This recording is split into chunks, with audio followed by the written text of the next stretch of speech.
예, 뭐 저희는 기독교 이단을 중심으로 한 내용들만 갖고도 어마어마한데 이것이 불특정 다수를 통한 사이비 종교의 영향력과 활동까지 한다면 이거는 뭐 저희가 지금 말할 수 있을 정도가 되지 못할 정도로 상상을 초월하는 부분들인 것 같습니다.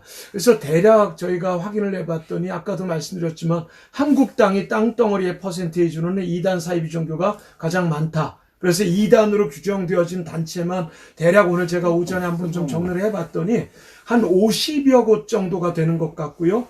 또 2단 말고 2단성 있거나 사이비 또는 말 많은 단체, 참여 금지 이런 단체까지 한다면 수백 개가 넘게 활동하고 있는 것 같습니다.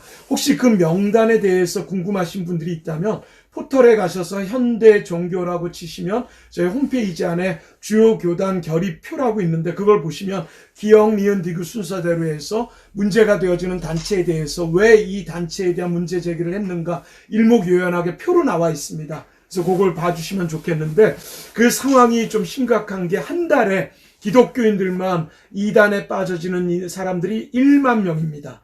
그리고 1년이면 12만 명 정도가 되지요. 근데 그 중에 최근에 신천지가 1년에 미혹되어지는 숫자가 2만 명이 넘는다고 하니까 전체 이단 사이비 종교 12만 명 중에 2만 명이라고 한다면 이건 뭐 6분의 1 정도라고 한다면 수많은 수백 개가 넘는 이단 사이비 단체들 중에 신천지가 확보한 신자들로 그렇게 많은 숫자를 이끌고 있다는 것에 저희가 놀랍지 않을 수가 없습니다. 그리고 아마 신천지 신자들을 보면 대부분 젊은 분들이라는 것을 좀 파악하셨겠지만 20대에서 40대까지가 80%가 넘습니다. 그리고 대학생 청년들만 제가 알기로는 8만 명 정도. 그러니까 캠퍼스마다 신천지가 활동하지 않는 곳이 없습니다. 신학대학들까지요.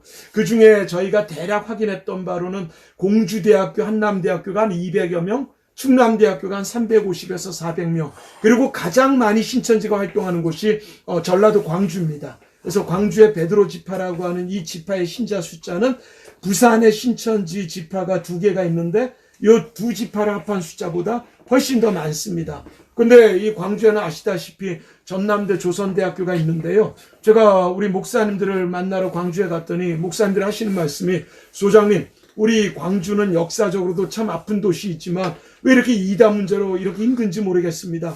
서울보다 이단이 많은 것이 광주입니다. 전남대학교에만 1000여 명 정도의 신천지 학생들이 있지 않을까라고 저희는 바라보고 있다 하는데 저희는 처음에 제 귀를 의심했죠. 하지만 저희가 전남대생들에게 연락해 보니까 그 1000명까지는 모르겠지만 그에 육박하는 어마어마한 숫자가 있다. 그래서 이 젊은 친구들이 신천지 피해가 가장 많은 것 같아서 홍대나 이대나 신촌 쪽에 가서 혼자 서 있을 때 말 걸어오는 사람들 중에 상당수가 신천지다라고 하는 피해자들의 목소리도 있었고요. 근데 이번에 좀 특이할 만한 일들 중에 하나는 신천지 피해자들이 정부를 향해서 법정을 향해서 사법부를 향해서 청춘 반환 소송이라는 걸 했습니다. 이게 뭐냐면 유행가 가사에 내 청춘을 돌려달라 이런 게 아니고요.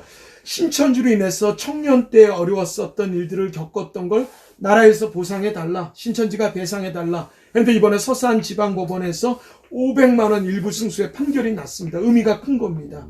그래서 피해는 청년들이 많다. 근데 왜 청년들이 많을까? 청년들의 열심과 열정을 이단 사이비 종교에서는 절대로 놓치질 않는다. 그래서 청년들, 오늘 이 방송을 보시는 대학생들이 있다면 누군가와 교제를 할 때 절대로 개인정보나 전화번호를 함부로 유출하지 말고 혹시 종교성이 띄어진다라고 할 때는 한 번 더 확인을 해봐야 된다. 신천지의 가장 특징 중에 하나가 뭐가 있냐면 기승전 성경 공부입니다. 시작은 동창으로부터 연락, 시작은 어떤 사람들과의 관계. 근데 지나다 보면은 결국 마무리는 성경 공부, 종교로 이끌어진다는 겁니다. 그래서 오랜만에 연락 온 동창이 있거나 친척이 있거나 지인 친구들이 있는데 이야기를 잘 나누면서 좋은 교제가 되는데 야, 내가 진짜 좋은 전도사님을 알아, 좋은 성경 공부를 알아, 좋은 교수님을 알아, 좋은 상담센터를 알아 라고 해서 관계가 되어지는 것에 종교적인 영향이 보인다 라고 할 땐 그 종교가 건전한 종교인지